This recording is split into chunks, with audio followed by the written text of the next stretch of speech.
سید العالمین ھذا رسول رب العالمین یبعثہ اللہ رحمۃ للعالمین فقال له اشیاخ من قریش ما علمک، اس نے کہا یہ رسول رب العالمین ہے، یہ سید العالمین، اور اللہ نے اس کو رحمت للعالمین بنا کر مبعوث کیا ہے۔ 9 برس 12 برس کی عمر مبارک، بحیرہ راہب بتا رہا ہے، اور سننے والا کون ہے؟ حضرت ابو طالب۔ اور سارا سن کر جو قریش کے اشیاخ تھے، بوڑھے بزرگ سردار، وہ بولے اے راہب بحیرہ، یہ سارا کچھ تمہیں کیسے پتا چلا؟ تمہارے علم کی بنیاد کیا ہے؟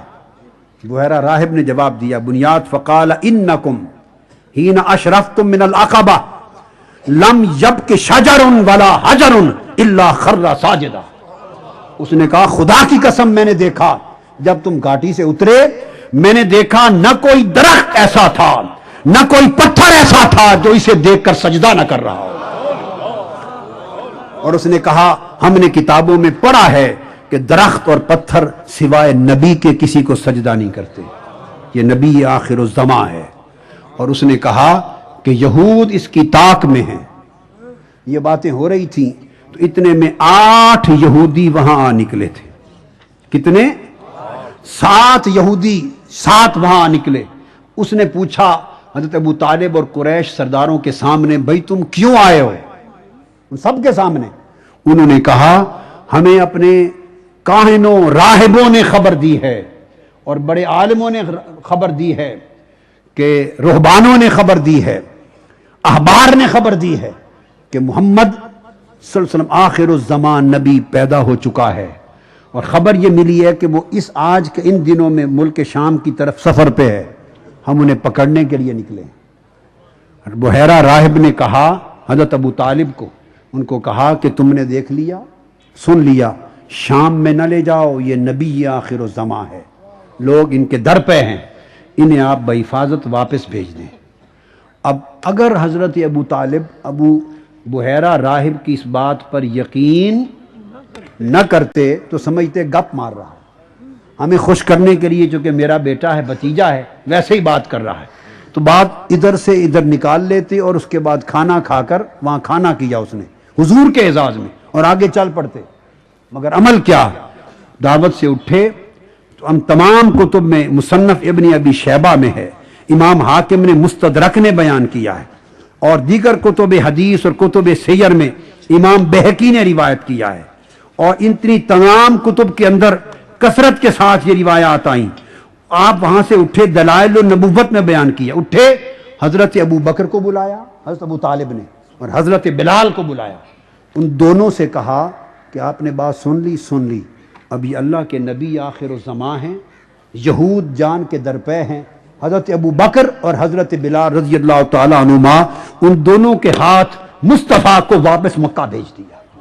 ان دونوں سے کہا کہ آپ نے بات سن لی، سن لی، اب یہ اللہ کے نبی آخر الزماں ہیں، یہود جان کے درپے ہیں، حضرت ابو بکر اور حضرت بلال رضی اللہ تعالیٰ عنہما، ان دونوں کے ہاتھ مصطفیٰ کو واپس مکہ بھیج دیا، ان کی حفاظت کے ساتھ۔ گویا 9 برس کی عمر میں بحیرہ راہب نے حضور کی رحمت للعالمین پر، رسول رب العالمین ہونے پر، خاتم النبیین ہونے پر جو کچھ کہا تھا، ابو طالب نے عمل کر کے اس کی قبولیت کا اعلان کر دیا۔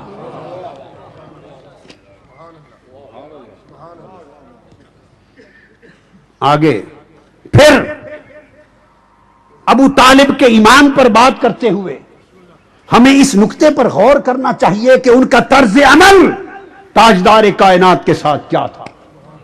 جب انہوں نے دیکھ لیا کہ وادی مکہ کے سردار قریش، بڑے بڑے طاقتور اثر رسوخ والے لوگ، سب اس نبی آخر زماں کے دشمن ہو گئے ہیں، تو انہوں نے ارینج کیا کہ میرے محبوب، حضور ان کے محبوب تھے، میرے محبوب یہ دشمن ہو گئے ہیں، میرا جی چاہتا ہے میں مستقل آپ کے ساتھ ایک گارڈ رکھ دوں۔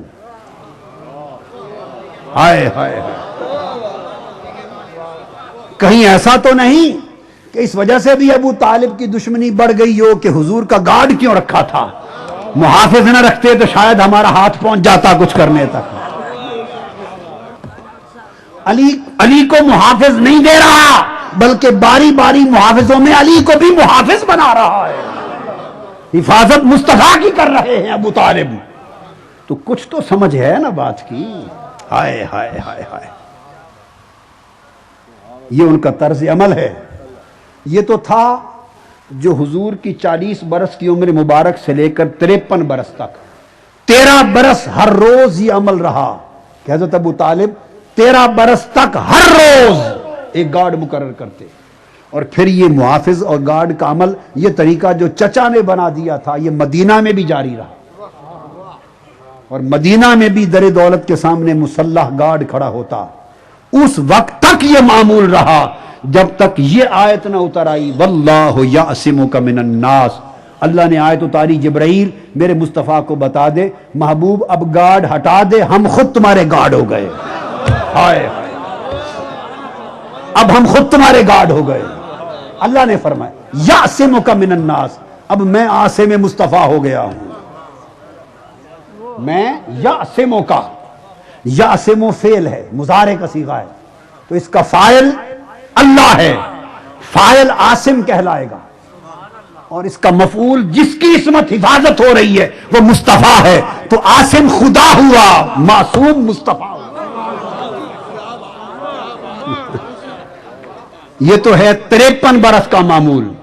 یارو آؤ ذرا 3 برس شیب ابی طالب کے بھی تک لیں. یہ تو 53 برس کا معمول، 13 برس کا معمول ہے ہر روز کا. مگر جب معاشرتی مقاطع ہو گیا تھا، کفار و مشرکین کو مصطفیٰ کی باتیں پسند نہیں آئی تھی. ان کی اٹھتی ہوئی تحریک ان حکمرانوں کے تخت کو، ان کے قریش اور سرداران مکہ، کفار سرداران مکہ، ان کے تخت کو مصطفیٰ کا وجود خطرہ لگنے لگ گیا تھا. ان کا تخت ڈولنے لگ گیا تھا، ان کی سرداریاں لرزنے لگ گئی تھی.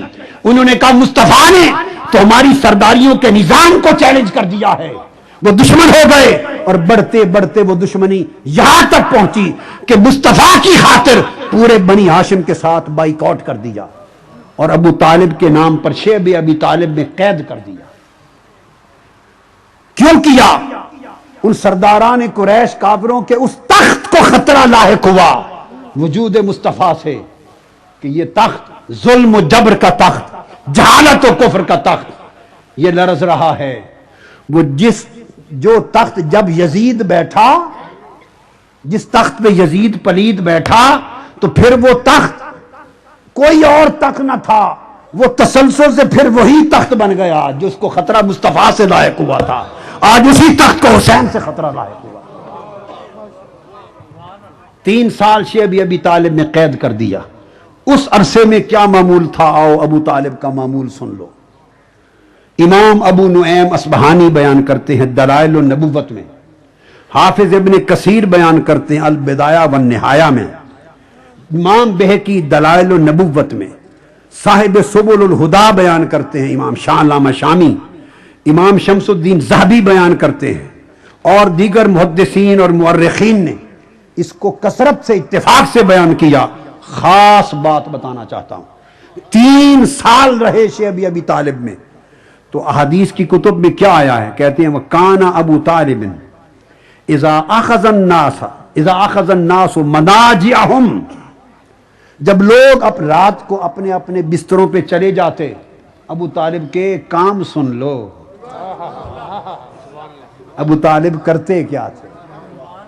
اگر تو کسی کو ناپنے کا پیمانہ ان کی محبت اور ان کا عمل اور ان کا کردار ہے رات دن کا، تو پھر پیمانہ یہ ہے. اور اگر پیمانہ کسی کی اپنا منشا اور مرضی ہے تو جو چاہو بناتے پھرو. حدیث میں آتا ہے کہ جب رات کو ہر کوئی سو جاتا اپنے اپنے بستر پر، تو حضرت ابو طالب کہتے میرے پیارے محمد صلی اللہ علیہ وسلم آپ بھی سب کے سامنے اپنے بستر پہ لیٹ جائیں، کیونکہ لوگ جھانک کے دیکھتے تھے دشمن مخالف، تاکہ ہر کوئی دیکھ لے کہ محمد اپنے بستر پہ سو گیا ہے. تو آقا علیہ السلام اپنے بستر پہ سو جاتے، جب تھوڑا سا اندھیرا، اور خود بیٹھے تکتے رہتے. جب اندھیرا چھا جاتا اور دیکھتے کہ اب کوئی جھانک تانک نہیں کر رہا ہوگا، حضرت ابو طالب خاموشی سے